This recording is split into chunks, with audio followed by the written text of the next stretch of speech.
오늘 여러분과 함께 살펴볼 책은요, J.W.N. 설리번의 갈릴레오 혹은 과학의 폭정입니다. 과학이란 게 우리 시대에는 거의 뭐랄까 절대적인 권위를 갖고 있잖아요. 네, 그렇죠. 거의 모든 걸 설명하는 기준처럼 여겨지죠. 그런데 이 책은요, 이 과학의 위상이라는 게 시대에 따라 얼마나 극적으로 변해왔는지, 그리고 그 변화가 인간과 우주를 바라보는 우리의 관점을 어떻게 뒤흔들었는지를 아주 깊이 파고드는 여정을 안내합니다. 오늘 그 첫 번째 이야기를 시작해 보려고 하는데요. 한때는 그저 웃음거리에 불과했던 과학자가 어떻게 세상의 의미를 파괴하는 좀 두려운 존재로 변모했는지 그 과정을 함께 따라가 보겠습니다. 네, 이 책이 정말 흥미로운 게 과학과 예술, 혹은 과학과 인간의 정신세계 사이에 오랜 긴장관계를 탐색하고 있거든요. 네네. 특히 1928년에 쓰였다는 점을 생각하고 읽으면 더 재미있어요. 과학적 유물론이 거의 정점에 달했다가 새로운 물리학이 등장하면서 막 흔들리던 바로 그 시점의 지적 풍경을 아주 생생하게 담고 있거든요. 아, 딱 그 과도기 시점이군요. 맞습니다. 과학이 우리 삶의 모든 것을 설명할 수 있다는 그 강력한 믿음과 또 과연 그럴까 하는 반발이 어떻게 충돌해 왔는지 그 역사의 첫 장부터 자세히 한번 들여다보죠. 좋습니다. 그럼 이 갈등이 대체 어디서부터 시작됐는지 좀 더 거슬러 올라가 볼까요? 책에서는 의외로 찰스 디킨스가 활동하던 시대를 시작점으로 잡더라고요. 19세기 중반만 해도 과학자는 지금 같은 위상은커녕 그냥 좀 우스꽝스러운 인물로 여겨졌다는 거죠. 맞아요. 디킨스의 초기글, 예를 들면 머드포그 문서 같은 작품을 보면 당시 과학자들이 어떻게 희화화되었는지 아주 잘 알 수 있어요. 희화화라면 구체적으로 어떤 모습이었나요? 뭔가 세상 물정은 잘 모르고 좀 괴짜 같은 사람들이 모여서 자기들만 아는 이상한 실험이나 하고 또 실용적이지도 않은 발표를 하면서 거창하게 구는 모습, 이런 식으로 그려지거든요. 아, 약간 코미디 영화에 나오는 그런 캐릭터처럼요? 네, 딱 그거죠. 대중에게 과학자는 그냥 그런 코미디의 한 유형, 거의 조롱의 대상에 가까웠습니다. 그랬던 분위기가 완전히 바뀌는 결정적인 계기가 있었죠. 바로 찰스 다윈의 자연 선택설이 등장하면서부터인데요. 책에서는 이 사건으로 과학자가 단순한 존경의 대상을 넘어서서 빅토리아 시대의 우주의 밑바닥을 통째로 드러내버린 강력하면서도 어딘가 좀 불길한 존재로 인식되기 시작했다고 설명합니다. 여기서 저자가 아주 중요하게 짚고 넘어가는 지점이 있어. 네. 당시 사람들이 받은 충격의 핵심이 우리가 흔히 생각하듯이 인간이 원숭이의 후손이다 라는 그 사실 자체에만 있지는 않았다는 겁니다. 아, 그것만이 아니었다고요? 네, 물론 그것도 엄청 충격적이었겠지만 더 근본적인 문제는 다윈의 이론이 암시하는 우주가 완전히 목적 없는 공간이라는 사실이었어요. 목적이 없다. 그게 당시 사람들에게는 왜 그렇게까지 받아들이기 힘든, 심지어 모욕처럼 느껴졌을까요? 그 시대의 분위기를 한번 상상해 볼 필요가 있어요. 대부분이 기독교적인 세계관 속에서 성장했고요.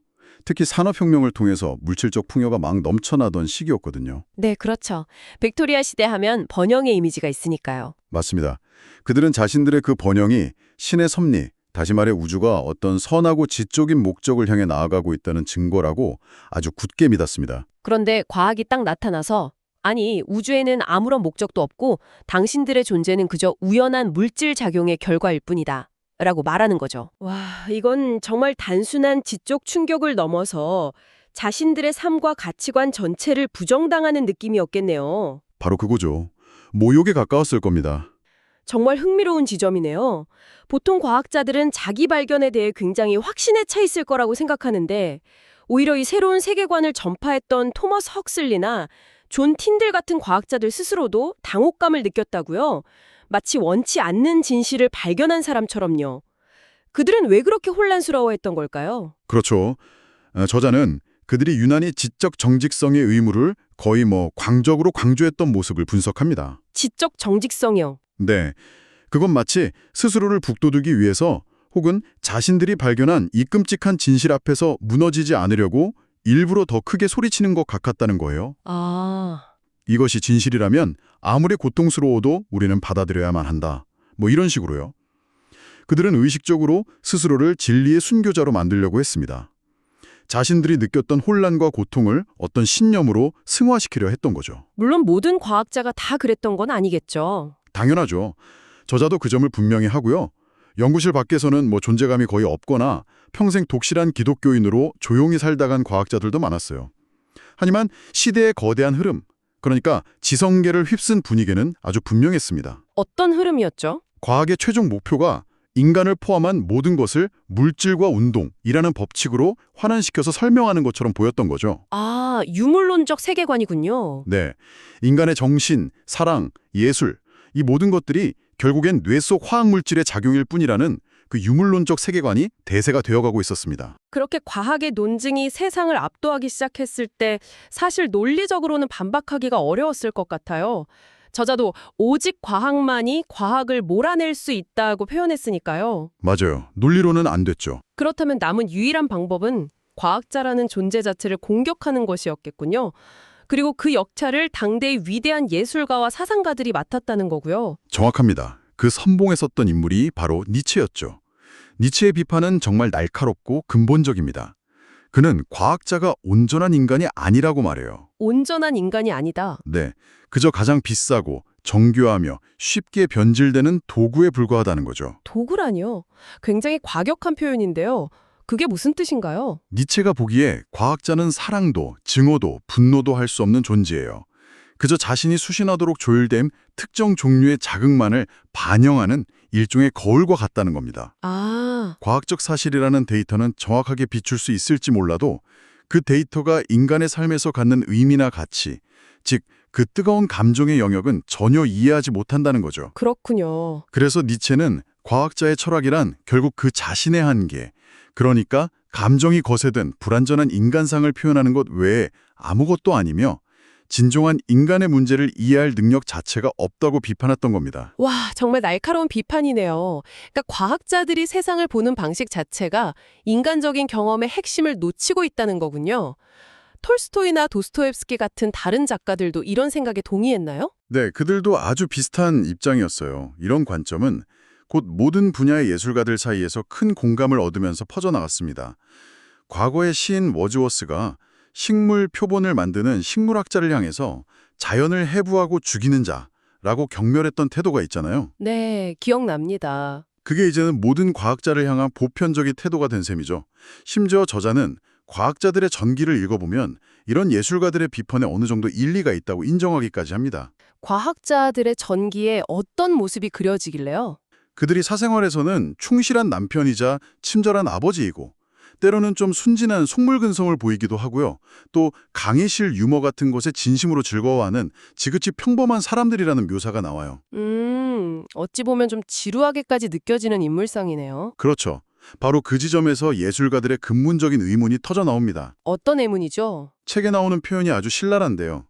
성인들을 기둥 위에서 굶어 죽게 하고 순교자들을 화형대로 이끌었던 그 맹렬한 생명력, 심지어 이혼법정 판사들을 과로하게 만드는 그 평범한 형태의 열정조차 이해하지 못하는 사람들이 어떻게 감히 우주 전체를 이해한다고 말할 수 있느냐는 질문이죠. 아, 그러니까 저 사람들은 런던의 평범한 동네에서 벌어지는 사랑과 질투, 그런 인간적인 드라마조차 제대로 이해 못하는 것 같은데 그런 사람들이 어떻게 우주를 안다고 할 수 있나, 이런 비판이었군요. 정확합니다. 그들의 철학이 담아내지 못하는 것들이 세상에 훨씬 더 많다고 느꼈던 거예요. 하지만 시대는 또 다릅니다. 이 책이 쓰인 1920년대, 즉 1차 세계대전이 끝난 직후의 상황은 또 달랐다고 하죠. 과학에 대한 태도가 다시 한번 극적으로 바뀌기 시작하는데 그 중심에 있었던 게 전직 무기를 만든 과학자가 아니라 바로 아인슈타인이었다는 점이 아주 흥미롭습니다. 맞습니다. 아인슈타인의 영향력은 아주 역설적이었어요. 그의 상대성 이론은 대다수의 사람들에게 완전히 이해 불가능한 것이었지만 네. 오히려 그 점이 대중과 예술가들에게는 큰 장점으로 작용했습니다. 이해할 수 없다는 게 장점이었다니 쉽게 와닿지는 않는데요. 정확히 어떤 면에서 그렇게 작용했다는 걸까요? 이전 시대의 과학은 세상을 기계처럼 분해하고 분석하는 아주 차갑고 논리적인 작업으로 여겨졌잖아요. 네, 그랬죠. 그런데 아인슈타인의 이론은 그런 느낌이 아니었어요. 예술가들은 그 이론의 수식을 이해해서가 아니라 그것이 지극히 비범하고 강력한 상상력의 결과물이라고 직감적으로 느꼈기 때문에 존중했습니다. 아, 마치 위대한 예술 작품을 접했을 때처럼요. 바로 그거죠. 아인슈타인의 이론은 인간 의식의 힘, 그 무한한 상상력에 대한 새로운 가능성을 보여준 사건이었던 겁니다. 특히 4차원이라는 단어가 당시 상상력이 풍부한 사람들에게 엄청난 매력을 주었다고 하더군요. 뭐랄까? 미지의 세계로 통하는 마법의 주문처럼 들렸던 걸까요? 정확해요. 저자는 만약 4차원의 진짜 의미가 보편적으로 이해되었다면 오히려 아인슈타인 이론에 대한 신비감과 관심이 줄어들었을 거라고 예측하기도 하죠. 하지만 동시에 대중의 이러한 경외심이 충분히 정당하다고도 말합니다. 왜죠? 아인슈타인의 이론은 실제로 과학 역사상 가장 심오하고 독창적인 이론 중 하나이며 리만이나 클리퍼드 같은 몇몇 선구자를 제외하면 거의 전례 없는 종류의 상상력을 보여주었기 때문이에요. 그러니까 예술가들의 직감이 옳았던 셈입니다. 그렇군요. 수학자도 시인이 될 수 있다는 확신이 생기자 과학 전반에 대한 예술가들의 존중은 크게 증가했고 많은 이들이 과학을 다시 들여다볼 가치가 있다고 판단하기 시작했군요. 그런데 책에서는 바로 여기서 재앙적인 결과가 발생했다고 말합니다. 대체 무슨 일이 있었던 건가요? 현대 물리학, 특히 상대성 이론이나 양자역학은 너무 전문적이고 수학적이어서 예술가들이나 일반 지식인들이 직접 파고들기가 거의 불가능했어요. 네, 어렵죠. 그래서 그들은 대신 좀 더 접근하기 쉬워 보이는 다른 과학 분야, 예를 들면 인류학이나 프로이트의 정신분석학, 신경계에 관한 책들로 눈을 돌렸습니다. 거기서 문제가 시작된 거군요. 네, 그리고 이 책이 지적하는 가장 거대한 아이러니가 바로 이 지점에서 나타납니다. 저자는 이렇게 말해요. 물리학자들이 유물론을 포기하고 있는 바로 그 시점에 예술가들은 그것을 받아들이고 있다. 와. 즉, 예술가들은 19세기 빅토리아 시대의 낡은 유물론적 세계관을 마치 과학의 최신 결론인 양 수용하고 있었다는 겁니다. 정말 아이러니하네요. 한 세대 뒤처진 과학 이론을 최신 유행처럼 받아들이는 꼴이 된 거잖아요. 그렇죠. 왜 그런 일이 벌어졌을까요? 1차 세계대전의 경험이 이런 경향을 더 부추겼다고 하던데요. 전쟁의 그 참상이 어떻게 사람들을 그런 낡은 유물론으로 이끌게 된 건가요? 책에서는 톨스토이의 관찰을 인용하는데요. 수많은 벌거벗은 시신이 널브러진 전쟁터를 보는 경험은 그 시신 하나하나가 불멸의 영혼을 가졌다고 믿기 어렵게 만든다는 겁니다. 전쟁 중에 인간이 엄청난 소모품처럼 취급되는 것을 목격한 사람들에게도 비슷한 심리적 효과가 나타났죠. 또 후방에서 안전하게 지내던 비전투원들이 쏟아내는 그런 애국적인 헛소리들을 들으면서 인간의 본질적인 고귀함 같은 가치에 대한 믿음을 유지하기가 무척 어려웠던 것도 사실이고요. 그런 화멸감이 결국 인간을 그저 물질 덩어리로 보는 시각을 더 쉽게 받아들이게 만들었다는 거군요. 그렇습니다. 그 결과 한때 과학의 유물론에 맞서 인간의 영적 본성을 옹호했던 그 창조적인 예술가들마저 이제는 인간의 본성에 대해 깊이 회의하게 되고 무력감에 빠진 상태라고 저자는 진단합니다. 빅토리아 시대 예술가들이 과학에 맞서서 그토록 지키려 했던 바로 그 가치를 이제 그들의 후배들이 스스로 포기하고 있는 역설적인 상황이 펼쳐진 것이네요. 네, 바로 그겁니다. 오늘 이야기를 정리해보면 과학자의 이미지가 조롱의 대상에서 세상의 의미를 파괴하는 공포의 존재로, 그리고 아인슈타인의 등장과 함께 다시 경외의 대상으로 변모하는 과정을 따라왔습니다. 그리고 그 과정 속에서 처음에는 과학의 영혼 없는 우주를 거부했던 예술계가 아이러니하게도 이제는 한물간 과학적 세계관을 끌어안게 된 모습까지 확인했네요. 네, 저자는 이 책이 쓰인 1920년대의 예술가와 지식인들이 이 목적 없는 우주를 받아들이는 근거를 세 가지로 정리합니다. 첫째는 전쟁으로 인한 환멸, 둘째는 아인슈타인 이후에 생겨난 과학 자체에 대한 존중, 그리고 마지막으로 과학이 곧 유물론을 설파한다는 믿음입니다. 그 마지막 믿음이 중요하겠네요. 바로 거기서 우리는 다음 이야기를 시작할 중요한 질문을 던질 수 있습니다. 만약 그 마지막 믿음이 틀렸다면 어떨까요? 그들이 존중하는 최신 과학이 사실은 더 이상 유물론을 지지하지 않는다면, 그들이 붙들고 있는 세계관이 이미 과학적으로 낡은 것이라면 어떻게 될까요? 와, 정말 중요한 질문이네요.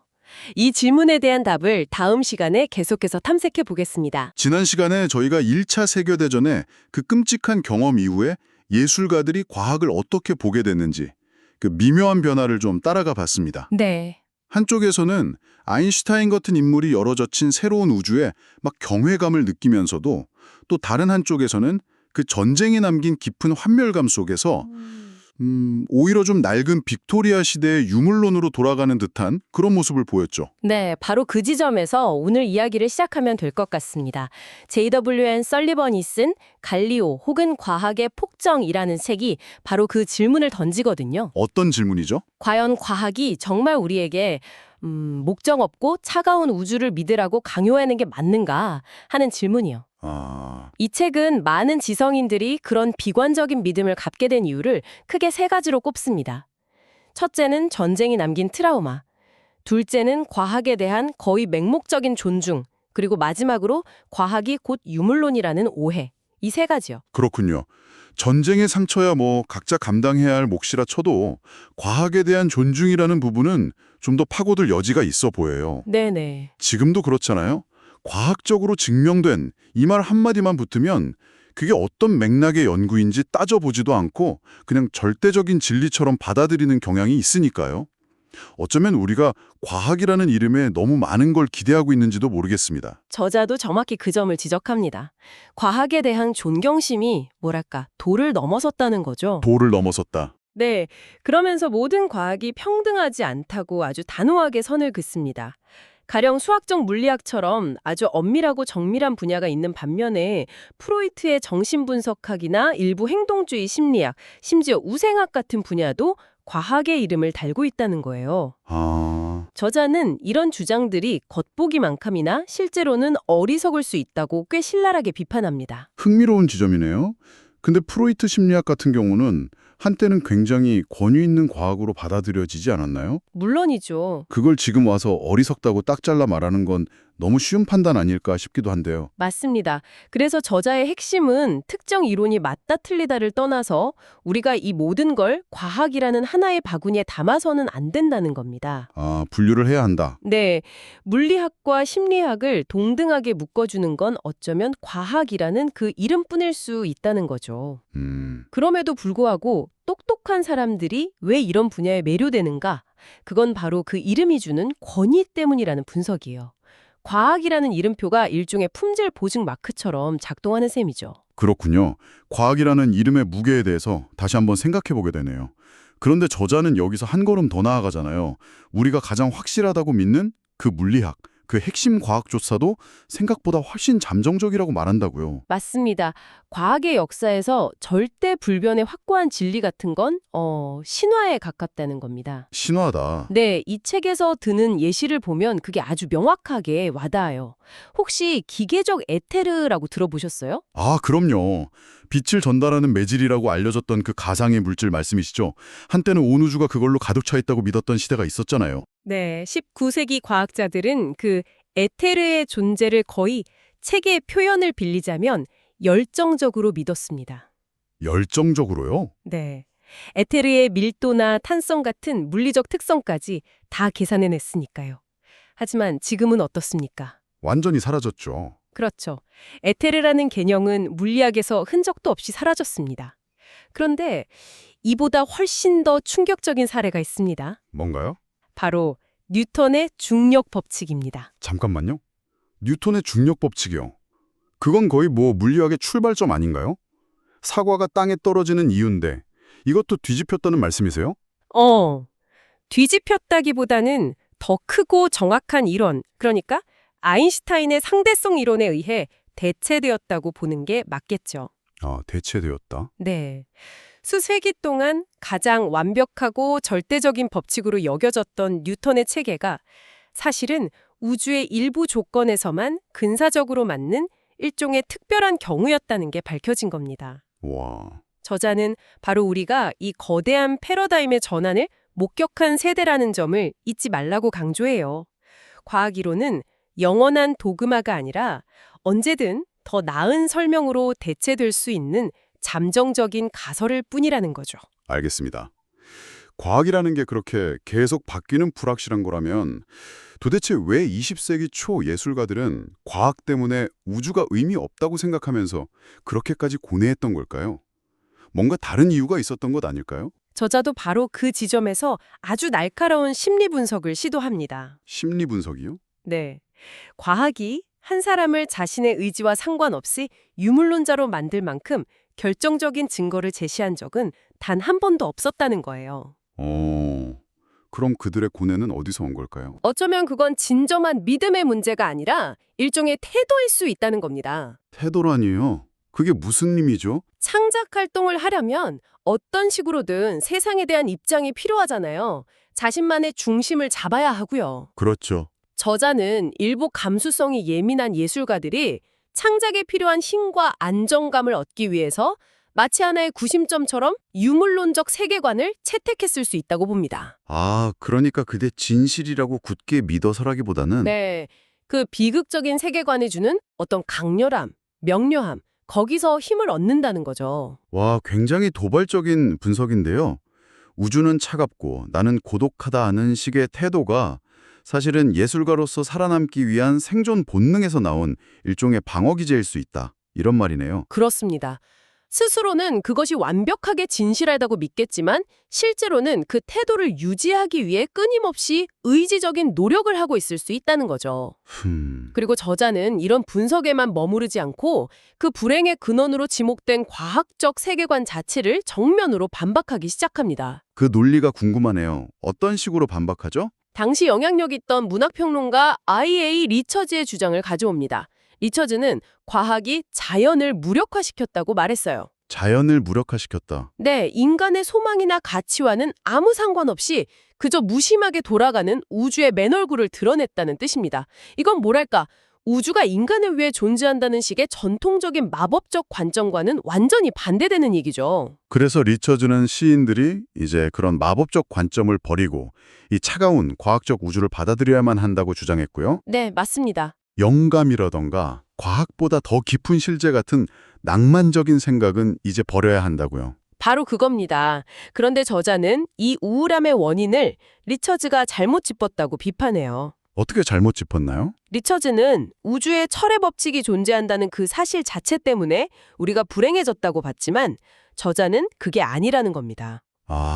존재의 조건이 따른다는 사실이 왜 존재의 목적이 없다는 결론으로 바로 이뤄져야 하냐는 거죠.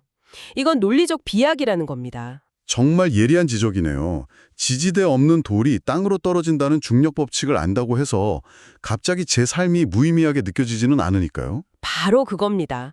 사람들을 정말 우울하게 만드는 건 법칙의 존재 자체가 아니라는 거예요. 그럼 뭔가요? 나는 우연한 원자들의 조합일 뿐이다라는 낡은 유물론적 사상이라는 거죠. 그 사상. 네, 중요한 건 원자가 아니라 우연이라는 단어입니다. 리처즈가 묘사하는 그 허무함과 공허함은 내가 이 우주에서 아무런 의미도 없는 사고의 산물이라는 느낌에서 비롯된다는 거죠. 듣고 보니 모든 논의가 결국 하나의 결론으로 향하는 것 같네요. 어떤 결론이죠? 많은 예술가들과 지성인들이 받아들였던 그 우울한 세계관이 사실은 이미 한물간 구식의 물리학에 기반하고 있다는 거군요. 정확합니다. 저자는 이런 우울한 결론으로 이끄는 과학은 최신 버전이 아니다라고 선언해요. 최신 버전이 아니다. 네. 과학과 예술 혹은 과학과 종교 사이의 갈등은 전부 물리학의 위상에 대한 이 낡은 개념에서 비롯됐다는 겁니다. 그리고 이 낡은 관념을 완전히 뒤집어 엎을 열쇠로 바로 상대성 이론을 제시합니다. 드디어 상대성 이론이 등장했네요. 그토록 우리를 억압하는 것처럼 보였던 불변의 법칙에 대한 우리의 인식을 상대성 이론이 어떻게 바꿔놓았다는 걸까요? 저자는 이 법칙들이 유클리드 기하학의 법칙들보다 더 우울할 필요가 없다고 말하잖아요. 반지름의 6배 길이의 원주를 가진 원을 그릴 수 없다고 해서 절망하는 예술가는 없으니까요. 그 비유가 핵심입니다. 상대성 이론이 하는 일이 바로 그거예요.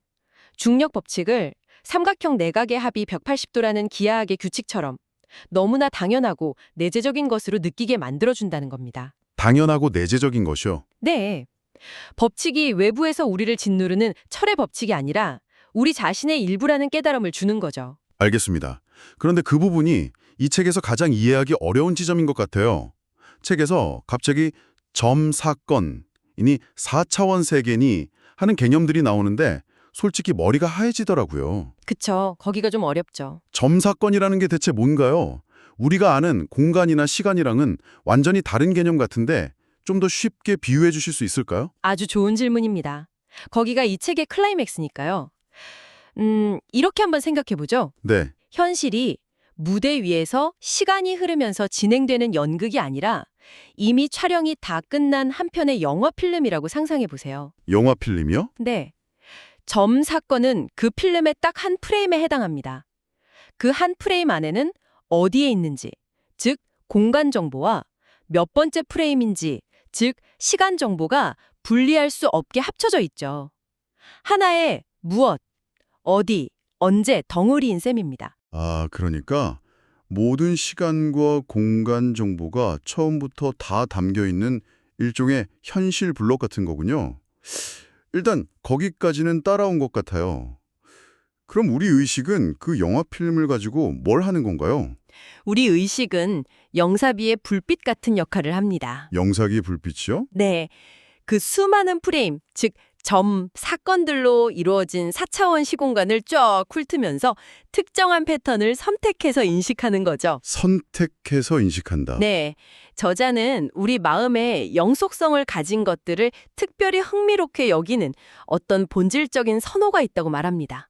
이 혼란스러운 점, 사건들의 세계 속에서 변치 않고 안정적으로 보이는 패턴들을 골라내는 거예요. 그럼 우리가 물질이나 공간, 시간이라고 부르는 것들이 사실은 그 필름 속에서 우리 마음이 식별해낸 패턴에 불과하다는 건가요? 네. 마치 구름을 보면서 동물 모양을 찾아내는 것처럼요? 비유가 아주 정확합니다. 그리고 그 패턴들이 어떤 규칙을 갖고 움직이는 것처럼 보일 때 우리는 그걸 자연 법칙이라고 부르는 겁니다. 잠깐만요. 그럼 우리가 우주의 법칙을 발견하는 게 아니라 사실상 발명하고 있다는 말씀이세요? 네, 그렇게 볼 수 있죠. 중력의 법칙 같은 게 저 바깥에 원래부터 존재했던 게 아니라 우리 정신이 이 세상을 이해하기 위해 만들어낸 일종의 필터나 규칙 같은 거라는 건가요? 이건 정말 상상도 못 해본 이야기인데요. 바로 그게 이 책이 제시하는 혁명적인 관점입니다. 이 법칙들은 우리 마음이 현실에 선택하고 조직하는 방식의 필연적인 결과물이라는 거죠. 필연적인 결과물이다. 네, 외부에서 강요된 게 아니라 우리 내부에서 나온 겁니다. 유클리드 기하학의 세계에서 삼각형 내각의 합이 180도가 될 수밖에 없는 것과 똑같은 필연성이라는 거예요. 그렇다면 우리가 아는 우주와 그 법칙들은 실제 점 사건들의 세계가 무엇으로 이루어져 있는지와는 아무 상관이 없다는 말이네요. 그렇죠. 오직 그 관계들 속에서 우리 마음이 물질 우주와 그 법칙들을 창조해냈다는 거고요. 그렇습니다. 그래서 저자는 물리학이 그 근원적인 실제에 대해서는 거의 아무것도 말해주지 못한다고 단언합니다. 아, 그 실제는 뉴턴이 말한 신의 감각기관일 수도 있고 점 사건들은 신의 생각일 수도 있다는 식의 표현까지 쓰죠. 우리가 아는 물리법칙은 그 실제의 본질이 아니라 우리 마음의 구조를 드러낼 뿐이라는 겁니다. 와, 우주를 낯설고 억압적으로 느끼게 만들었던 바로 그 법칙들이 실제로는 우리 자신을 비추는 거울이었다는 말씀이시군요. 네, 바로 그겁니다. 이건 정말 엄청난 관점의 전환입니다. 과학이 묘사하는 우주가 저 바깥에 존재하는 차가운 객관적 실체가 아니라 우리 의식이 그 창조에 깊이 관여하는 무언가라는 의미니까요. 네. 그리고 이 생각은 과학과 인간 정신의 관계를 완전히 새로운 차원에서 보게 만듭니다. 만약 우주의 법칙이 우리 정신의 구조와 얽혀 있다면 과연 우주의 궁극적인 본질은 무엇인지, 그리고 그 안에서 우리의 위치는 무엇인지에 대한 질문을 다시 던질 수밖에 없게 되죠. 그렇군요. 이 정신이 구성하는 우주라는 개념, 다음 시간에는 이 주제를 좀 더 깊이 들어가 봐야겠습니다. 저희가 지난번에 그런 얘기를 나눴었잖아요. 과학이 그려내는 세계관이 너무 냉정하고 기계적이라서요. 그래서 많은 예술가들이 절망에 빠진다. 이런 이야기. 네, 맞아요. 인간의 감정이나 의미 같은 것들이 끼어들 틈이 전혀 없는 거대한 톱니바퀴 같다는 거죠. 네, 바로 그거요. 그런데요, 만약에 이 모든 갈등, 그러니까 과학과 예술의 충돌, 질서정연하지만 의미는 없는 우주와 의미를 찾으려는 우리 마음 사이의 충돌이 사실은 과학을 오해한 데서 비롯된 거라면 어떨까요? 바로 그 지점을 파고드는 게 오늘 이야기의 핵심입니다. 많은 사람들을 우울하게 만들었던 그 과학은 사실상 이제는 구시대의 물리학이거든요. 19세기적인 세계관이죠. 아, 구시대의 물리학이다. 네, 현대 물리학, 특히 우리가 오늘 깊이 들여다볼 상대성 이론은 우리에게 전혀 다른 그림을, 정말 상상도 못했던 우주의 모습을 보여줍니다. 그렇군요. 그러니까 우리가 어쩌면 여전히 낡은 과학 지식에 갇혀서 불필요한 절망감을 느끼고 있었을 수도 있다는 거네요. 이거 흥미로운데요? 그럼 아인슈타인의 상대성 이론, 그리고 이 책에서 집중적으로 조명하는 물리학자 아서 에딩턴의 해석이 그 그림을 어떻게 바꾸는지, 또 그게 우리가 현실을 인식하는 방식 자체와 얼마나 깊이 관련되어 있는지 한번 본격적으로 들어가 보죠. 좋습니다. 그럼 먼저 그 낡은 물리학이 줬던 압박감부터 짚어보죠. 책에서도 지적하듯이 많은 예술가들이 과학의 불변의 법칙 앞에서 무력감을 느꼈다고 했잖아요. 네, 그랬죠. 중력의 법칙처럼 우리 의지와는 아무 상관없이 우주를 차갑게 지배하는 거대한 규칙들 말이에요. 맞습니다. 과거의 물리학자들은 우리가 발딛고 사는 이 물질 우주가 인간의 의식이나 생각과는 완벽하게 분리된 채로 저 바깥에 객관적으로 존재한다고 믿었어요. 그리고 자연 법칙들은 그런 우주를 지배하는 외부의 규칙이었고요. 외부의 규칙. 네, 여기서 중요한 건 그 법칙들이 임의적이라고 생각했다는 겁니다. 임의적이라는 건 무슨 뜻인가요? 어쩌면 지금과는 전혀 다른 법칙이 존재했을 수도 있었다는 거죠. 예를 들면 이런 거예요. 중력의 법칙이 지금은 거리의 제곱에 반비례하잖아요. 네네. 그런데 어쩌다가 거리의 세제곱에 반비례하는 우주가 생겨났을 수도 있었다는 거예요. 아, 그냥 우연히 지금의 법칙이 선택됐을 뿐이다. 바로 그거죠. 이게 바로 빅토리아 시대 사람들을 억압했고 오늘날까지도 우리에게 영향을 미치는 그 불변의 법칙이라는 관념의 정체입니다. 우리와는 무관하게 외부에서 우리를 짓누르는 거대한 독재자 같은 이미지랄까요? 듣기만 해도 좀 숨이 막히네요. 그런데 책에 나온 비유를 보니까 관점이 확 바뀌더라고요. 어떤 비유였죠? 어떤 예술가도 반지름의 6배가 되는 원주를 가진 원을 그릴 수 없다고 해서 절망하진 않는다는 구절이요. 아, 네네. 그건 그냥 불가능한 거잖아요. 원의 정의 자체가 그걸 허용하지 않으니까요. 바로 그겁니다. 기하학의 법칙이 우리를 억압한다고 느끼는 사람은 없죠. 그건 그냥 필연적인 거니까요. 그렇죠. 상대성 이론이 가져온 혁명적인 인식의 전환이 바로 여기에 있습니다. 상대성 이론은 중력 같은 자연 법칙들이 저 바깥에서 우리를 억압하는 독재자가 아니라고 말해요. 독재자가 아니면요? 오히려 삼각형 내각의 합이 180도인 것처럼 지극히 필연적인 것이라고 설명합니다. 외부에서 주어진 규칙이 아니라는 거죠. 잠시만요. 중력의 법칙이 기하학의 법칙처럼 필연적이라니. 그게 어떻게 가능하죠? 그리고 더 놀라운 건 책에서 그 필연적인 이유가 우리 자신의 정신과 깊이 관련되어 있다고 하잖아요. 네, 그렇죠. 사과가 떨어지는 게 제 정신 상태랑 무슨 상관이 있다는 건지 솔직히 이건 너무 비약처럼 들리는데요. 그렇죠. 상식적으로는 도저히 이해하기 힘든 주장입니다. 여기서부터 우리는 아서 에딩턴 교수의 그 놀라운 통찰 속으로 들어가야 합니다. 그의 해석에 따르면 우리가 경험하는 이 세계의 근원, 진짜 우주는 우리가 상상하는 것과는 완전히 다릅니다. 어떻게 다른가요? 에딩턴은 상상력을 발휘해보라고 하는데요.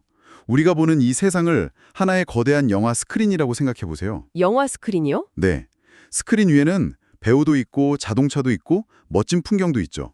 하나의 연속적인 이야기처럼 보이잖아요. 네, 그렇죠. 하지만 영화 필름을 한 프레임 한 프레임씩 뜯어보면 그냥 무수히 많은 정지된 사진들의 나열일 뿐이죠. 아, 에딩턴은 우주의 근본적인 실제는 그보다 훨씬 더 단순해서 그냥 무수히 많은 점들이 시공간 속에서 나타났다 사라지기를 반복하는 것과 같다고 봤습니다. 이 최소 단위를 점, 사건, 포인트 이벤트라고 부르는데요. 이게 바로 현실을 만드는 가장 기본적인 원자재인 셈입니다. 점사건. 그러니까 우주의 근본 재료가 단단한 물질이 아니라 그냥 나타났다 사라지는 점들의 깜빡임이라는 건가요? 네, 그렇습니다. 와, 이건 정말 머릿속이 하얘지는 기분이네요. 그럼 제가 지금 보고 만지는 이 단단한 책상, 제 목소리, 이 모든 건 대체 어디서 오는 거죠? 이 점들의 깜빡임에서 어떻게 이런 구체적인 세계가 나올 수 있죠? 바로 여기서 이제 당신의 정신이 무대 위로 등장합니다. 제 정신이요? 네, 우리 정신은 그야말로 혼돈 그 자체인 무질서하게 깜빡이는 점, 사건들의 세계를 마주합니다.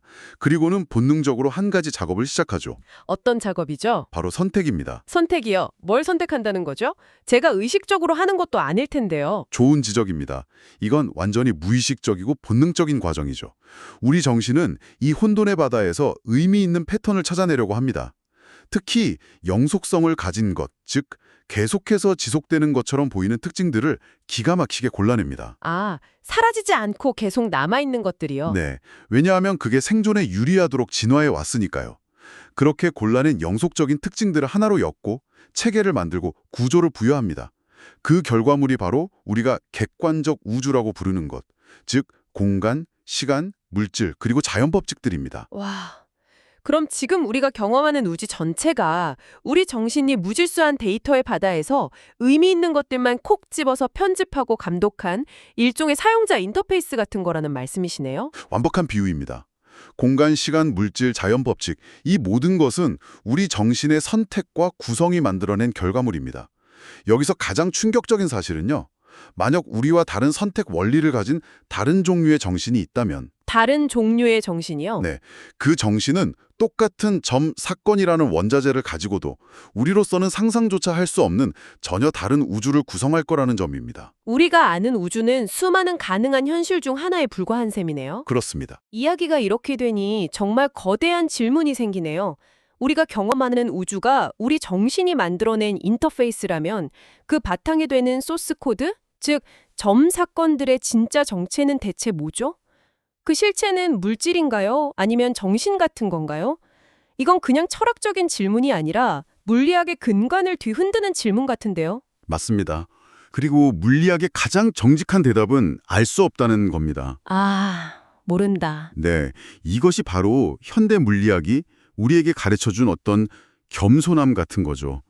물리학은 점 사건들의 실체, 서브스탄스가 무엇인지에 대해서는 아무것도 말해줄 수 없습니다. 단지 그들 사이의 구조, 스트럭처와 관계, 릴레이션스만을 수학적으로 기술할 수 있을 뿐이죠. 구조와 관계만 알 수 있다. 네, 우리가 발견한 자연 법칙들은 그 구조 위에서 우리 정신이 선택한 결과물일 뿐 실체의 본질에 대해서는 침묵합니다. 물리학의 한계가 명확하다는 거군요. 그렇죠. 물리학이 실체에 대해 얼마나 무지한지를 보여주기 위해 책에서는 뉴턴이 말년에 품었던 신의 감각기관, Sensorium of God이라는 신비로운 가설을 예로 듭니다. 신의 감각기관이요. 네, 이건 과학적 주장은 아닙니다만 아주 중요한 걸 시사하죠. 만약 그 근원적 실제가 말 그대로 신의 감각기관이고 점 사건들이 신의 생각이라면 어떻게 될까요? 신의 생각? 그렇다면 점 사건의 세계에 속한 우리의 생각 또한 문자 그대로 신의 생각의 일부가 되는 셈입니다.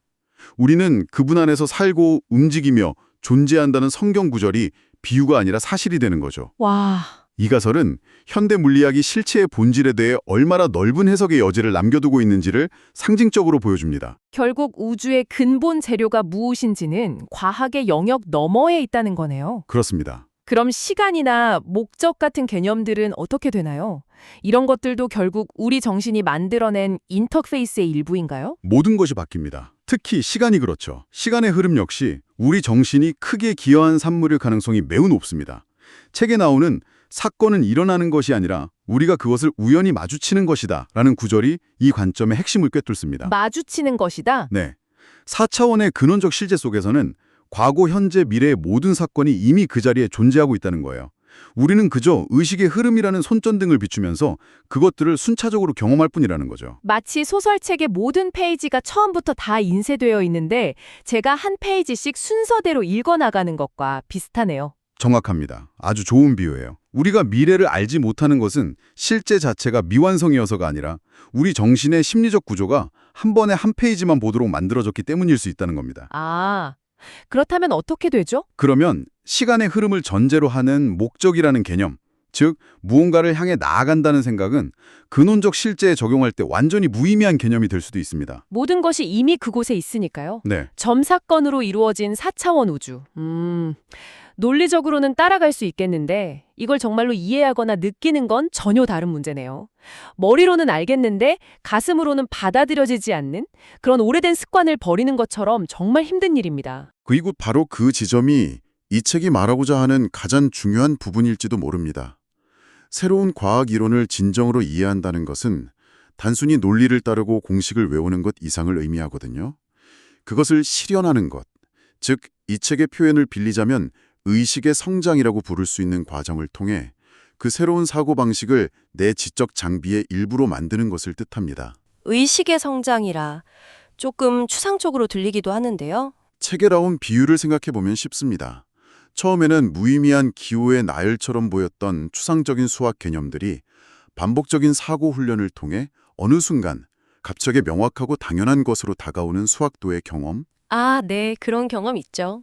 혹은 처음엔 두 개의 선율도 동시에 듣기 벅찼던 작곡가 학생이 훈련을 통해 서너 개의 선율을 동시에 들을 수 있게 되는 경험. 이것은 단순히 지식을 쌓는 것과는 다르죠. 마치 새로운 감각이 생겨나고 세상을 보는 새로운 눈이 하나 더 생기는 것과 같은 과정입니다. 새로운 정신적 능력이 개발된다는 말씀이시군요. 그렇습니다.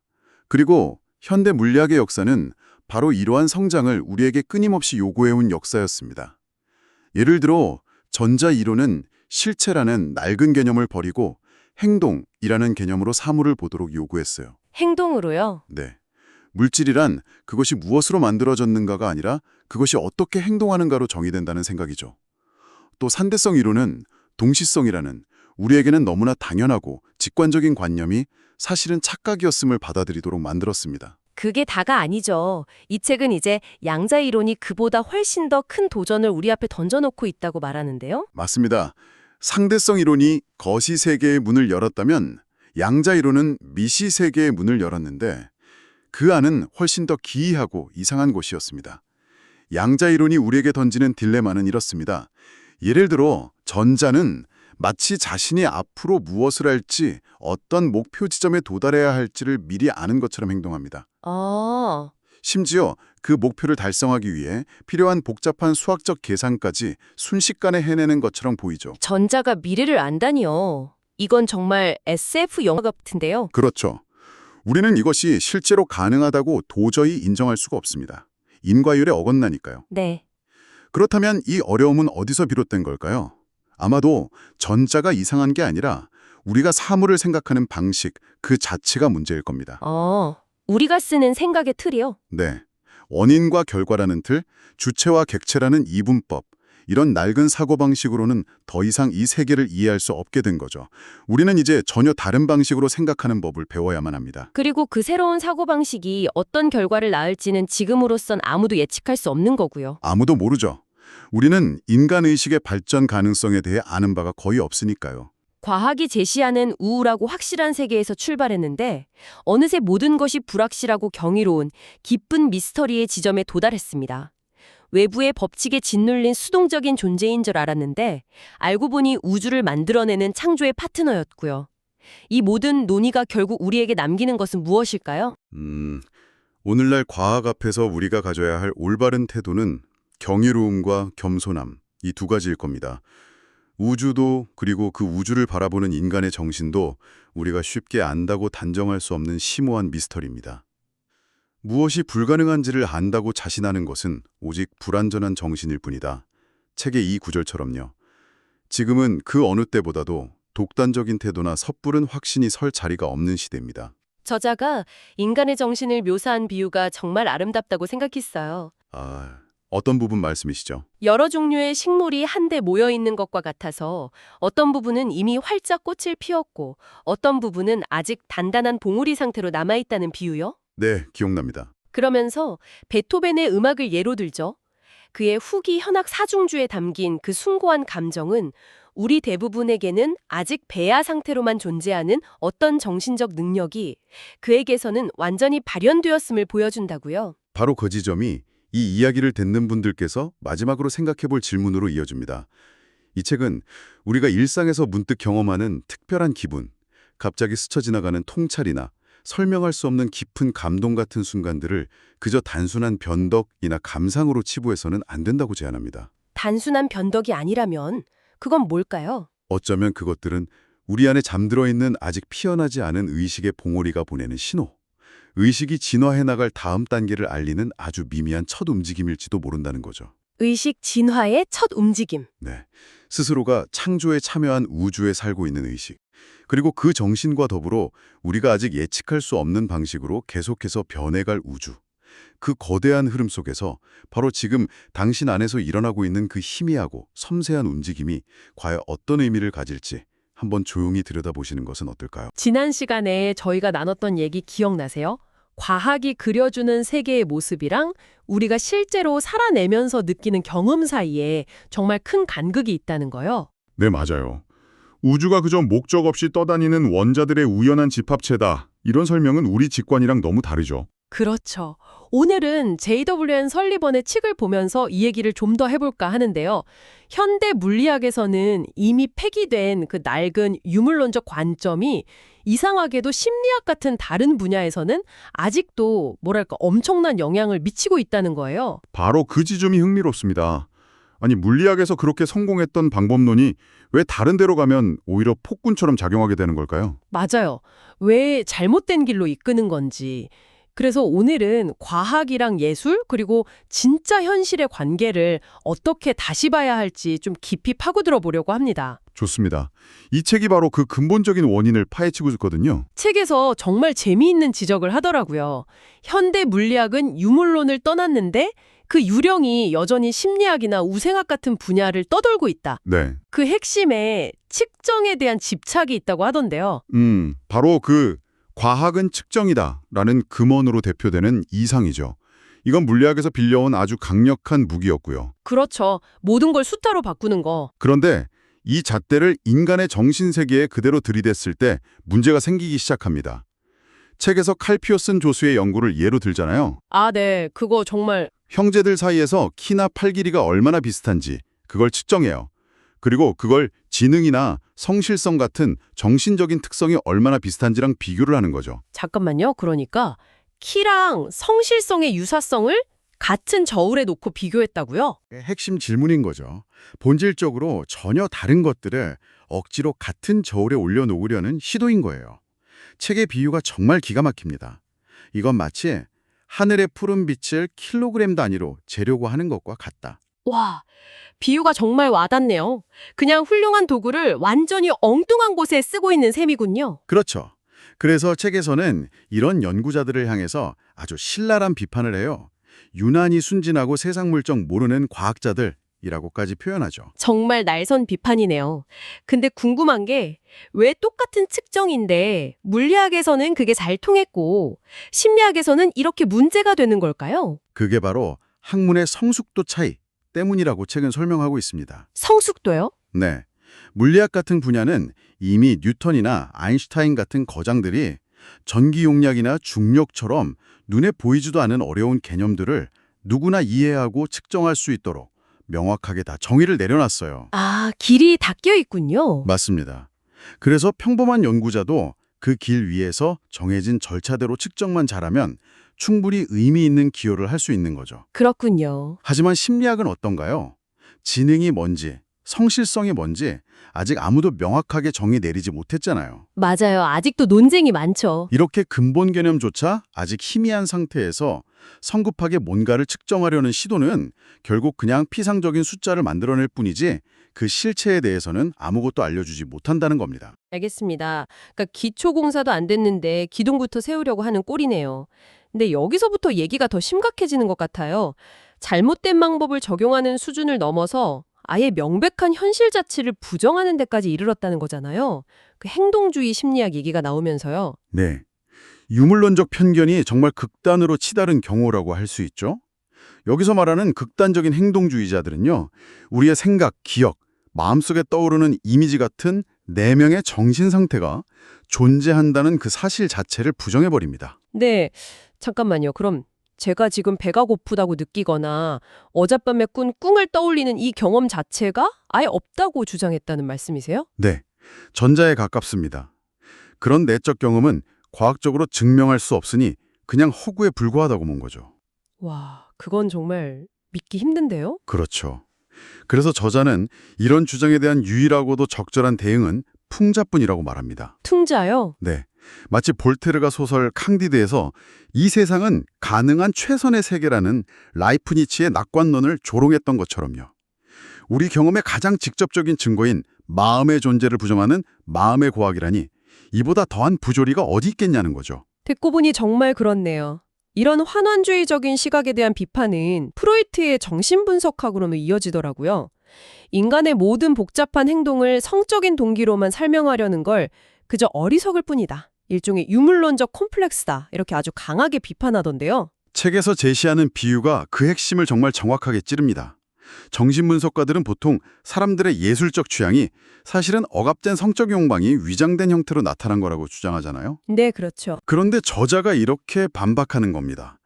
가만 생각해보면 예술가들이 성욕만큼이나 배고픔으로도 악명이 높은데 그렇다면 예술적 취향이 위장된 허기라고 주장해도 똑같이 그럴듯하지 않은가 하고요. 아, 하하, 정말 기발하네요. 그러니까 어떤 복잡한 현상을 단 하나의 원인, 그것도 가장 저급하다고 여겨지는 원인으로 되돌리려는 경향 자체를 비판하는 거군요. 정확합니다. 이게 바로 기원에 의한 설명의 오류라는 겁니다. 기원에 의한 설명의 오류? 예를 들어서 현대 종교가 아주 먼 옛날 원시 주술에서 비롯됐다고 해서 지금의 종교가 단지 주술일 뿐이라고 말할 수는 없잖아요. 아, 그렇죠. 한 인간이 아메바에서 진화했다고 지금 그 사람이 단지 아메바 덩어리가 아닌 것처럼요. 바로 그겁니다. 기원이 어떻든 간에 그것이 현재의 가치나 의미를 결정하는 건 아니라는 거죠. 아주 중요한 생각의 틀을 제시하고 있어요. 기원에 의한 설명의 오류. 이거 정말 여러 군데 적용해 볼 수 있는 개념인데요. 책에서는 이런 걸 불충분한 추상화라고도 표현하더라고요. 맞습니다. 인간의 사고라는 게 본질적으로 현실을 단순화하는 추상화를 통해 작동하긴 하지만 그 단순화가 너무 지나쳐서 현실의 중요한 부분을 너무 많이 잘라내버리면 문제가 생긴다는 겁니다. 예를 들면요. 경제적 인간이나 생리학적 인간 같은 모델들 있잖아요. 특정 목적에는 아주 유용할 수 있지만 그걸 인간 존재의 전부라고 착각하는 순간 우리는 현실을 제대로 설명하지 못하는 잘못된 결론에 빠지게 된다고 이 책은 경고하고 있습니다. 알겠습니다. 자, 그럼 이제 심리학 같은 다른 분야 얘기는 그렇다 치고요. 이 책은 결국 과학, 특히 물리학 자체의 한계에 대해서도 이야기하잖아요. 우리가 과학을 너무 심각하게 받아들인다는 주장은 처음엔 좀 도발적으로 들렸어요. 이 아니라는 걸 인정하자는 겁니다. 그저 지극히 부분적인 묘사일 뿐이라는 사실을요. 부분적인 묘사? 네, 과학이 자신의 설명에 포함하지 않는 것들, 예를 들어 우리가 느끼는 색깔의 아름다움이라든가 음악이 주는 감동, 도덕적 가치 같은 것들이요. 이런 것들이 과학의 설명에 없다고 해서 덜 실제적인 게 아니라는 거죠. 아, 단지 과학이 스스로 정한 게임의 규칙 때문에 처음부터 배제했을 뿐이다. 바로 그거죠. 그 생명보험 계리사 비유가 정말 와닿더라고요. 네, 그 비유가 아주 적절하죠. 한 사람의 사망 확률은 기가 막히게 맞추지만 그 사람의 꿈이나 사랑, 시에 대한 열정 같은 건 애초에 계산에 넣지도 않는다는 거잖아요. 그렇죠. 그렇다고 그 사람의 꿈이 존재하지 않는다고 증명한 건 아닌데도 말이죠. 바로 그겁니다. 계리사의 계산에 필요 없었을 뿐인 거죠. 그런데 책은 여기서 한 걸음 더 나아가요. 상대성 이론이 등장하면서 과학의 가장 단단하고 객관적인 기반이라고 믿었던 공간, 시간, 물질마저도 사실은 관찰하는 정신에 의존하는 상대적인 것이 되어버렸다는 거죠. 맞아요. 견고했던 물질 세계가 마치 유령처럼 변해버렸다 이런 표현이 나오죠. 네, 그 부분이 정말 심오한 지점입니다. 그 부분이 정말 머리가 복잡해지더라고요. 과학체계라는 게 결국 추상적인 개념들의 연속일 뿐이라는 거잖아요. 책에서 든 사전 비유처럼 바이올린을 작은 첼로라고 정의하고 첼로는 다시 큰 바이올린이라고 정의하는 식이요. 네, 순환 논리 같죠. 그렇죠. 이런 순환 논리 같은 설명이 어떻게 현실 세계에서 그렇게 완벽하게 작동할 수 있는지가 정말 궁금했는데 그 연결고리가 결국 과학자의 의식이라는 거군요. 네. 그 추상적인 개념의 사슬을 현실 세계에 처음으로 닻을 내리게 하는 것. 그게 바로 과학자가 물질이나 운동을 직접 경험하는 그 생생한 의식이라는 겁니다. 아, 결국 과학이라는 이 거대한 구조물도 결국은 인간의 직접적인 경험이라는 토대 위에 서 있다는 거죠. 지금까지 과학이 스스로 만든 틀에 갇혀 있다는 얘기를 했잖아요. 근데 이 책은 여기서 한 걸음 더 나아가서 그 틀을 깰 수 있는 열쇠를 과학이 아닌 전혀 다른 곳에서 찾아야 한다고 주장해요. 맞습니다. 바로 시인들한테서요. 이게 정말 파격적인 지점이라고 생각해요. 이 책의 결론을 향해 가는 가장 중요한 전환점이죠. 보통 문학 비평가들은 시가 과학의 명료함을 배워야 한다고 말하지만 네, 그런 얘기 많이 하죠. 이 책은 정반대의 주장을 펼칩니다. 저명한 물리학자이자 수학자인 화이트헤드 교수의 말을 인용하면서 이제는 과학이 시인들에게서 배워야 한다고 말하죠. 과학이 시인에게 배운다? 네. 왜냐하면 양자론이 보여주는 우리의 일상적인 직관으로는 도저히 이해할 수 없는 그 현상들이요. 이게 바로 물리학이 지금까지 사용해온 단순한 추상화 방식이 이제 한계에 부딪혔다는 강력한 신호라는 겁니다. 솔직히 그 주장은 좀 받아들이기 어렵네요. 과학자들이야말로 객관적인 현실을 탐구하는 사람들 아닌가요? 예술가의 경험은 지극히 주관적인 건데 어떻게 그게 더 실제에 가깝다고 할 수 있는 거죠? 아주 좋은 질문입니다. 책은 바로 그 객관성이라는 개념 자체에 도전하는 거예요. 과학자가 산을 보고 수백만 톤의 귀소 화합물 덩어리라고 추상화할 때 그는 산의 무게나 구성 성분 같은 극히 일부의 측면만 보는 겁니다. 네, 그렇죠. 측정 가능한 것들이요. 보고 시에서 노래한 자연의 현존이나 외로운 장소들의 영혼은 어떤가요? 그것은 그가 산 앞에서 느꼈던 경외감, 장엄함, 고독감, 이런 경험의 총체 그 자체거든요. 아, 책의 관점에서 보면 과학적 분석이 오히려 현실을 왜곡하고 수많은 중요한 사실들을 놓쳐버리고 있다는 거죠. 그러니까 과학이 효율성을 위해서 잘라내버린 현실의 나머지 부분들을 예술가가 온전히 담아내고 있다는 말씀이시군요. 그렇습니다. 그래서 이런 놀라운 역전이 일어나는 겁니다. 실제를 가장 온전하게 다루는 것은 창백한 추상의 세계에 사는 과학자가 아니라 구체적인 경험의 세계에 사는 예술가라는 거죠. 와, 책의 표현을 빌리자면 과학자가 꿈의 세계에 살고 있고 예술가가 현실을 직시하고 있다는 겁니다. 과학자가 꿈속에 살고 예술가가 현실을 직시하고 있다. 정말 관점의 대전환이네요. 그렇다면 예술의 기능이라는 게 단순히 우리에게 미적 감동을 주는 것 이상이라는 의미가 되겠군요. 훨씬 그 이상입니다. 예술의 기능은 가장 가치 있는 종류의 지식을 전달하는 것이 됩니다. 지식이요? 네. 이 책은 베토벤의 후기 현악 사중주 같은 음악을 예로 들어요. 그 음악은 단순히 아름다운 소리의 조합이 아니라 인간이 도달할 수 있는 더 높은 의식의 상태에서 존재의 비밀을 드러내는 일종의 계시라는 거죠. 심지어 인류가 나아갈 미래에 대한 예언일 수 있다고까지 말합니다. 예언이라니. 정말 엄청나네요. 네. 이런 새로운 전망은 예술뿐만 아니라 우리의 도덕적 선택에도 우주적인 중요성을 다시 부여하게 됩니다. 무엇이 옳고 그른가 하는 문제가 단지 개인의 취향이나 사회적 관습의 문제가 아니라 우주적 실제와 깊이 연결된 중요한 행위가 되는 겁니다. 이라고 믿고 섰던 곳이 사실은 얇은 얼음판이었고 그 아래 더 깊은 바다가 있다는 걸 알게 된 기분입니다. 이 책이 우리에게 던지는 최종적인 메시지를 한 문장으로 요약하자면 아마 이럴 겁니다. 인간의 영적인 문제에 관한 한 과학의 가르침은 틀렸다거나 우리를 속이는 것이 아니라 그저 무관하다는 것. 아, 무관하다. 네, 과학은 특정 규칙에 따라 행해지는 강력하고 아름다운 게임이지만 그것이 우리가 할 수 있는 유일한 게임은 아니라는 거죠. 과학이 그린 지도가 실제라는 영토 전체는 아니라는 사실을 계속해서 일깨워주는 책입니다. 이 책을 다 읽고 나니까 이런 상상을 하게 되네요. 책에서 양자물리학이 보여주는 그 이해 불가능한 세계가 결국 과학에게 더 풍부하고 새로운 추상화를 만들도록 강요할 거라고 암시하잖아요. 네, 그렇죠. 만약 그게 사실이라면 지금부터 한 100년 후의 과학은 어떤 모습일까요? 어쩌면 산의 질량뿐만 아니라 워즈워스가 시에서 노래했던 그 현존의 느낌까지도 기술할 수 있는 그런 새로운 개념을 갖게 될지도 모르겠습니다. 흥미모든 상상이네요. 과학의 언어와 예술의 언어가 서로 만나기 시작할 때 우리의 세상은 또 어떻게 달라 보일지 생각해보는 것도 재미있을 것 같습니다. 저희가 보통 과학에 대해서 흔히 갖는 믿음이 있잖아요. 과학이야말로 현실을 있는 그대로 비추는 가장 정확한 거울이다. 뭐 이런 믿음이요. 그런데 오늘 우리가 함께 살펴볼 이 책은 정말 아주 도발적인 질문을 던집니다. 어쩌면 과학이 보여주는 현실이라는 게 전체 그림의 아주 작은 일부? 어쩌면 왜곡된 그림자에 불과한 건 아닐까 하는 거죠. 이 책은 과학이 스스로 정한 규칙 때문에 현실의 가장 중요한 부분들을 의도적으로 외면해왔다고 주장하는데요. 오늘 그 주장을 한번 깊이 파고들어 보겠습니다. 네, 그 주장의 핵심은 우리가 과학적 사실이라고 믿는 것하고 또 우리가 직접 경험하는 것 사이에 사실은 엄청난 간격이 있다는 데서 이야기가 시작돼요. 아, 그 간극이요? 네. 예를 들면 과학은 뭐 장미 향기나 노을의 붉은빛 이런 아름다운 음악 소리 같은 걸 굳이 설명하려고 하진 않잖아요. 그렇죠. 수치로 나타내기는 어려우니까요. 맞습니다. 그런데 일부 철학자들은 여기서 한술 더 떠서 아예 과학이 설명할 필요를 못 느끼는 이런 경험들은 그냥 존재하지 않는 거다라고까지 말해버린 거죠. 와, 그건 좀 극단적인데요.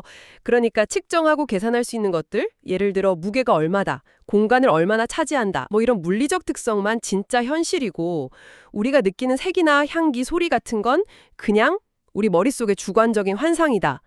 이렇게 치부했다는 말씀이시군요. 바로 그겁니다. 그걸 이제 철학적으로 1차 성질, 2차 성질 이렇게 구분했던 오래된 관점이죠. 하지만 이 책은 아주 단호하게 말해요. 과학이 색과 소리를 언급할 필요가 없다고 해서 그게 질량이나 공간 정의 같은 특성보다 덜 실제적인 건 아니라고요. 오히려 인간에게 정말 중요한 거의 모든 것들, 사랑, 아름다움, 선과 악 같은 이런 가치들은 현재 과학의 영역 바깥에 놓여 있다는 겁니다. 그렇다면 애초에 과학은 왜 이렇게 중요한 것들을 배제하게 된 걸까요? 과학의 본질이 대체 뭐길래요? 이 책에서는 과학의 시작에 일종의 거대한 지적 모험 혹은 게임으로 묘사를 해요. 17세기 과학의 선구자들이 이런 질문을 던진 거죠. 자연이라는 이 거대한 현상을 과연 수학이라는 언어로 얼마나 설명해낼 수 있을까 하고요. 아, 일종의 지적인 실험이었군요. 맞습니다. 그래서 시간, 공간, 질량, 힘처럼 수학적으로 정의하기 쉬운 몇 가지 개념만 게임의 말로 채택을 한 거예요. 그리고 이 말들만 사용해서 세상의 움직임을 얼마나 많이 또 얼마나 정확하게 기술할 수 있는지 알아보는 게임이 시작된 거죠. 그런데 그 결과가 너무나도 놀랍고 성공적이었던 겁니다. 뉴턴 역학 같은 게 딱 그렇죠. 행성의 궤도를 예측하고 또 산업혁명까지 이끌어냈으니까요. 바로 그겁니다. 그걸 보면서 일부 과학자들은 이 게임의 규칙, 즉 이 수학적 방법론이 세상 모든 것을 설명할 수 있을 거라는 어떤 믿음을 갖게 된 거죠. 하지만 그걸 신앙이라고까지 표현하는 건 좀 지나친 비판 아닐까요? 세상의 모든 것을 수학적으로 설명하려는 시도 자체는 굉장히 합리적인 목표처럼 들리는데요. 합리적인 목표일 수는 있죠. 하지만 그게 가능하다고 묻는 순간부터는 신앙의 영역이 된다는 게 이 책의 지적입니다. 흥미로운 건 정작 과학의 위대한 창시자인 뉴턴 본인조차 그런 오만은 없었거든요. 아, 뉴턴은 달랐나요? 네. 뉴턴은 만약 이 수학이라는 도구가 통하지 않는다면 당연히 다른 방법을 시도해야 한다고 생각할 정도로 자기 방법의 한계와 불확실성을 명확하게 알고 있었죠. 하지만 후대의 과학자들이 그 성공에 도취돼서 이 수학적 방법만이 유일한 진리의 길이라고 믿어버린 겁니다. 그리고 그 믿음이 지금까지도 막강한 영향력을 발휘하고 있고요. 알겠습니다. 과학이 의도적으로 특정 개념들만 골라서 사용하는 게임이라는 건 이해가 되는데요. 근데 여기서 이 책은 그 게임의 재료 자체에도 문제가 있었다고 지적하는군요. 오늘날 물리학이 마주한 난관들이 바로 그 증거라고 하면서요. 네, 정확한 지적이세요. 여기서 말하는 재료란 바로 뉴턴이 과학의 토대로 삼았던 그 추상적인 개념들, 즉 공간, 시간, 물질입니다. 뉴턴에게 공간과 시간은 텅 빈 무대 같은 절대적인 존재였고요. 물질은 그저 그 무대 위를 돌아다니는 배우 같은 거였죠. 서로 완전히 독립적인 존재로 본 겁니다. 우리가 아주 상식적이라고 생각하는 바로 그 세계관이네요. 텅 빈 공간과 흘러가는 시간 속에서 물질들이 움직이는. 그렇죠. 그런데 아인슈타인의 상대성 이론이 등장하면서 이 상식이 완전히 무너집니다. 아인슈타인은 공간, 시간, 물질이 서로 뗄 수 없이 얽혀 있다는 걸 보여줬어요. 아, 그 유명한 무거운 물체가 시공간을 휘게 한다는. 네, 바로 그거죠. 무거운 물체는 주변 공간을 휘게 만들고 그 휘어진 공간이 바로 중력인 거고요. 시간조차도 중력이나 속도에 따라 다르게 흐릅니다. 결국 뉴턴이 절대적이고 근본적이라고 생각했던 공간, 시간, 물질 중 그 어느 것도 사실은 근본적인 게 아니었다는 게 밝혀진 겁니다. 바로 이 지점에서 과학적 설명이라는 것이 얼마나 임의적인 가정 위에 세워져 있었는지가 명확하게 드러나는군요. 도덕적 가치나 아름다움 같은 건 과학이 다룰 필요 없다고 현실에서 추방해버리고 오직 자기들이 고른 공간, 시간, 물질이라는 재료만이 유일한 진짜 현실이라고 주장해왔던 거잖아요. 맞습니다. 그래서 책에서는 이런 관점을 가진 사람들을 이론에 미친 사람들이라는 다소 과격한 표현으로 묘사합니다. 표현이 좀 강하네요. 네, 그만큼 저자는 당시의 유물론이 얼마나 독단적이었는지를 비판하고 싶었던 것 같아요. 그들의 주장에 따르면 이 우주에 실제하는 건 목적 없이 떠도는 아주 작은 물질 입자들, 그리고 그 입자들이 떠다니는 텅 빈 공간과 시간뿐입니다. 우리가 느끼는 사랑, 희망, 두려움, 저녁 노을의 아름다움, 새의 노래, 심지어 이 모든 걸 생각하는 우리의 마음과 의식까지도 전부 그저 물질 입자들의 우연한 조합이 만들어낸 환상에 불과하다는 거죠. 와, 정말 삭막한 세계관이네요. 그런데 아이러니하게도 이제는 과학 스스로가 그토록 유일한 실제라고 믿었던 공간, 시간, 물질조차 절대적인 게 아니라는 것, 심지어 관찰하는 우리의 마음에 따라 달라질 수 있다는 걸 인정하게 된 상황이군요. 바로 그게 핵심입니다. 아인슈타인이 보여준 것처럼 우주를 설명하기 위해 굳이 공간, 시간, 물질에서부터 시작할 필요가 없게 된 거죠. 이것들은 이제 더 근본적인 무언가로부터 파생된 개념이 되어버렸습니다. 만약에 마음에 의존하는 것은 진짜가 아니다라는 그 유물론자들의 원칙을 끝까지 고수한다면 이제 물질 세계조차도 유령처럼 희미한 존재가 되어버리는 역설에 빠지게 돼요. 그렇다면 우리는 다른 선택을 할 수도 있겠네요. 그 삭막한 원칙을 버리는 거죠. 그렇습니다. 그 원칙을 버린다면 과학이 배제했던 도덕적, 미학적 가치들 역시 우주의 실제적인 일부라고 당당하게 주장할 수 있게 됩니다. 과학이 그것들을 언급하지 않는 이유는 그것들이 존재하지 않아서가 아니라 단지 과학이라는 게임이 처음부터 그런 가치들은 다루지 않기로 규칙을 정했기 때문이라는 거죠. 책에 나오는 생명보험 계리사 비유가 바로 이 부분을 설명하는 거군요. 계리사는 한 사람의 사랑이나 꿈, 슬픔 같은 건 전혀 고려하지 않잖아요. 오직 나이나 건강 상태 같은 수치만으로도 그 사람이 40세에 사망할 확률을 꽤 정확하게 계산할 수 있죠. 하지만 계리사가 무시했다고 해서 그 사람의 사랑이나 꿈이 존재하지 않는다고 말할 수는 없는 것처럼요. 네, 완벽한 비유입니다. 과학자와 시인이 같은 산을 볼 때를 생각해보면 더 명확해져요. 과학자에게 산은 수백만 톤의 특정 암석으로 이루어진 물질 더미입니다. 물론 과학자 개인도 그 산을 보면서 경외감을 느낄 수 있겠죠. 하지만 논문을 쓸 때는 그 감정을 철저히 배제합니다. 그게 과학이라는 게임의 규칙이니까요. 하지만 시인에게 산은 그 경외감, 장엄함, 고독감 같은 총체적인 경험 그 자체고요. 맞습니다. 과학자가 논문에서 묘사하는 산은 시인이 경험하는 그 살아있는 산의 아주 창백한 추상, 즉 그림자에 불과하다는 겁니다. 알겠습니다. 과학이 의도적으로 현실의 많은 부분을 배제했다는 건 이해가 되는데요. 그런데 좀 이상하지 않나요? 그렇게 중요한 것들을 무시했는데 어떻게 과학 이론이 이렇게까지 잘 작동하고 성공적일 수 있었던 거죠? 마치 반쪽짜리 설명인데도 완벽한 것처럼 보이는 이유가 궁금해지네요. 아주 중요한 질문입니다. 어떻게 과학은 자신이 무시하는 그 풍부한 현실로부터 아무런 방해를 받지 않고 스스로 완결된 닫힌 체계를 만들 수 있었을까요? 그 답 역시 상대성 이론에서 찾을 수 있습니다. 물리학이 다루는 실체들은 사실 서로를 통해 순환적으로 정의되기 때문이에요. 순환적으로 정의된다는 게 어떤 의미죠? 마치 어떤 사전 편찬자가 바이올린을 작은 첼로라고 정의하고 첼로를 큰 바이올린이라고 정의하는 것과 같아요. 아, 바이올린과 첼로만 아는 사람에게는 완벽한 설명처럼 들리죠. 둘의 관계는 명확하니까요. 하지만 소리나 음악이라는 외부 현실을 모르는 사람에게는 그게 도대체 무엇에 대한 설명인지 영원히 알 수 없습니다. 과학의 개념들도 이와 같다는 겁니다. 물질이 뭐냐고 물으면 공간을 차지하는 것이라고 답하고 공간이 뭐냐고 물으면 물질이 있는 곳이라고 답하는 식인 거죠. 이 순환 논리 안에서는 모든 게 완벽하게 맞아떨어지는 것처럼 보입니다. 그럼 이 순환의 고리에서 빠진 것은 무엇인가요? 바로 그 모든 것을 관찰하고 질문하고 이해하려는 과학자 자신의 의식입니다. 과학자의 의식이 어떻게 그 물질들과 접촉하고 상호작용하는지에 대한 그 신비한 과정은 이 닫힌 체계 안에 포함되어 있지 않아요. 스스로를 설명에서 제외함으로써 완결된 것처럼 보이는 체계를 만든 셈이죠. 하지만 그 완벽해 보이던 닫힌 체계에도 균열이 생기기 시작한 것 같습니다. 책에서는 최근 물리학, 특히 양자 이론의 영역에서 발견된 현상들을 언급하는데요. 네, 바로 그 지점입니다. 지금까지의 뉴턴, 아인슈타인 물리학은 주로 큰 덩어리로서의 물질을 다루었습니다. 그런데 물질을 가장 작은 입자 단위로 들여다보기 시작하자 기존의 규칙으로는 도저히 설명할 수 없는 이상한 일들이 벌어지기 시작한 겁니다. 예를 들면 어떤 것들이죠? 대표적인 것이 전자의 양자도약 현상입니다. 전자는 A 지점에 있다가 갑자기 B 지점에서 나타나요. 그 중간 지점을 거치지 않고요. 마치 순간이동을 하는 것처럼요. 그건 정말 기존의 공간, 시간 개념으로는 상상조차 할 수 없는 일이네요. 그렇죠? 그래서 저명한 물리학자인 에딩턴 교수는 이런 현상들이 어쩌면 이 우주가 궁극적으로는 인간의 이성으로 이해할 수 없는, 즉 비합리적인 존재일 수 있다는 걸 시사한다고까지 말했습니다.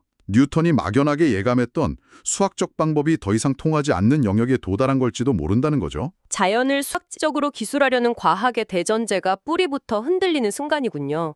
그런데 이 책의 저자는 그 원인을 우주의 비합리성이 아니라 다른 곳에서 찾고 있네요.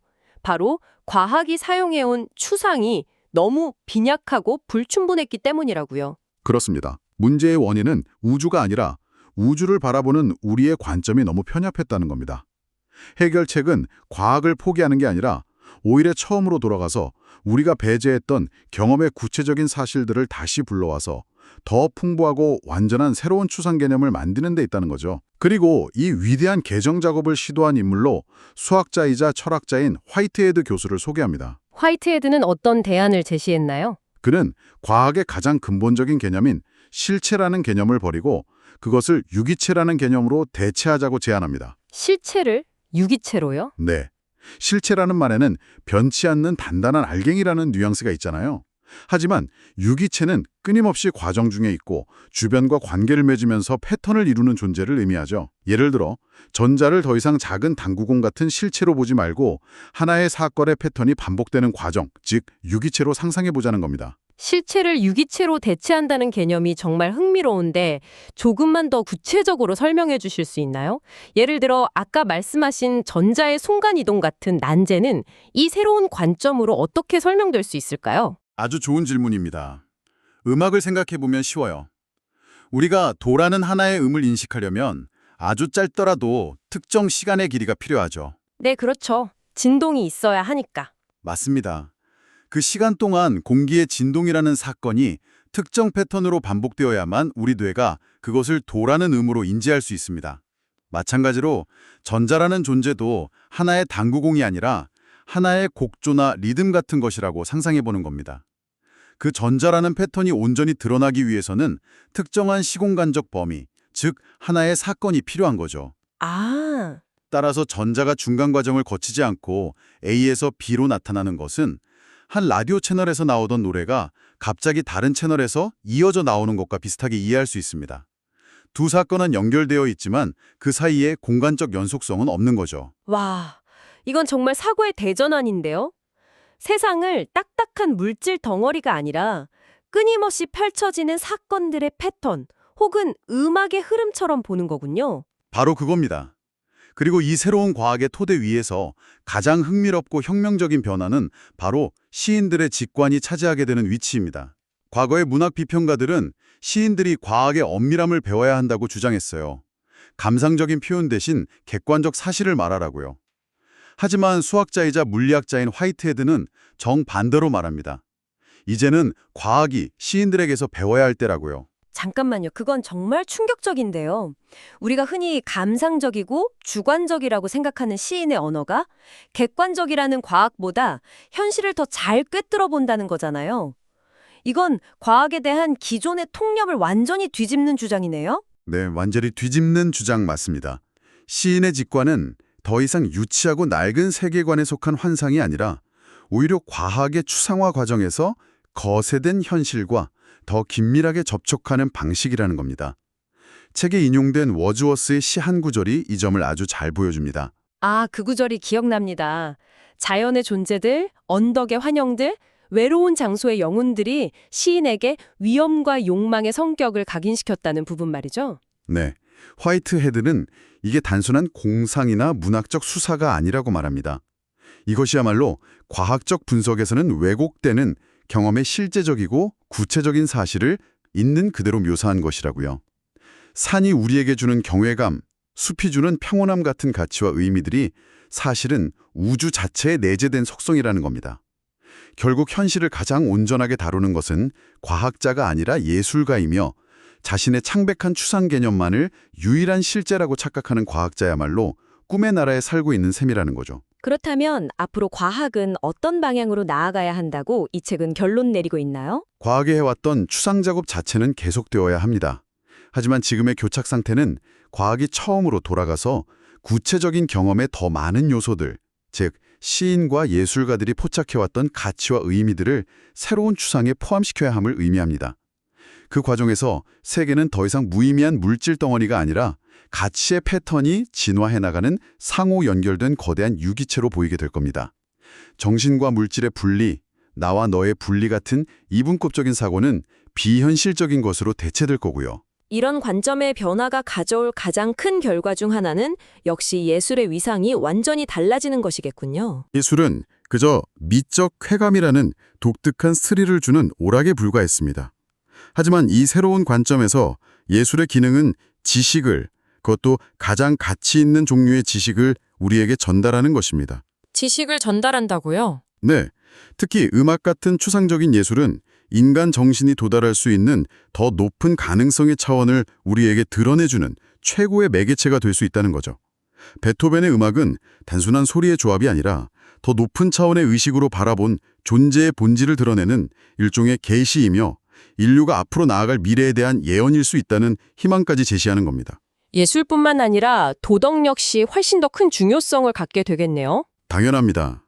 선과 악은 더 이상 사회적 합의나 개인의 감정 문제가 아니라 우주의 진화 과정에 깊이 뿌리내린 실제적인 힘이 되는 거죠. 결국 이 책이 우리에게 말하고자 하는 바는 과학이 더 이상 우리의 정신세계를 지배하는 폭군이 될 수 없다는 선언처럼 들립니다. 정확합니다.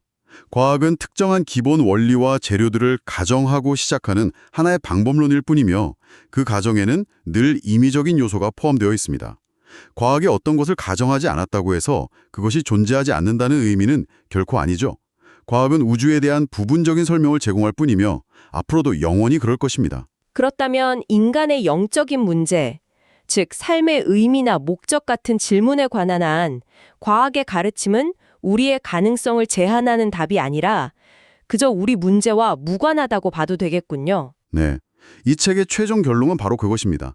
과학은 그 문제에 대해 답을 줄 수 없으니 더 이상 과학의 눈치를 볼 필요가 없다는 거죠. 만약 과학이 우리의 가장 깊은 실존적 질문들에 대해 무관하다면 우리는 어디에서 그 답을 찾아야 할까요?